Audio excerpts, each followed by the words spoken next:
In the smoky streets of London, during the 1950s, a name began to spread like a warning whispered in the dark. The Kray twins. Ronnie Kray and Reggie Kray weren't just criminals.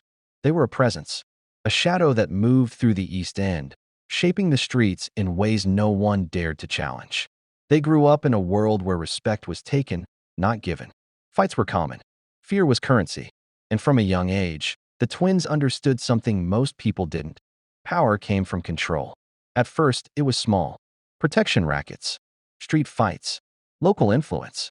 But they were different. While others hid in the shadows, the Krays stepped into the light. They opened nightclubs, dressed in sharp suits, smiled for photographs. They became known, not just feared. Celebrities walked into their clubs. Politicians shook their hands. The line between crime and society blurred in a way that felt dangerous. But behind that image was something darker.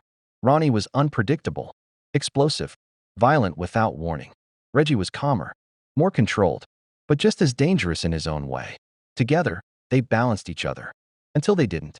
Stories spread quickly in those years. Of men who spoke against them and disappeared. Of deals that went wrong and ended in silence. Of rooms where people entered but never walked out. The East End became theirs. Not officially, but everyone knew. The police tried to build cases. Witnesses were called. But fear kept mouths shut. Because going against the Krays didn't just risk your life, it erased it. But even power has cracks. And over time, those cracks began to show. The violence became harder to hide. The control became harder to maintain. And the world around them began to change. People started talking, quietly at first, then louder, until the silence that protected them broke.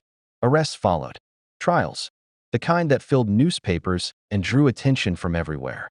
For the first time, the Krays weren't untouchable. They were exposed. In 1969, it ended. Life sentences. A final judgment that closed a chapter the streets had lived in fear of for years.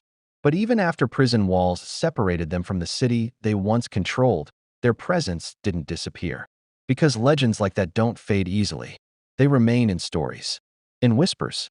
In the memory of a time when two brothers ruled parts of London not with laws, but with fear. And even today, in certain corners of the East End, people still speak their name a little quieter. Just in case.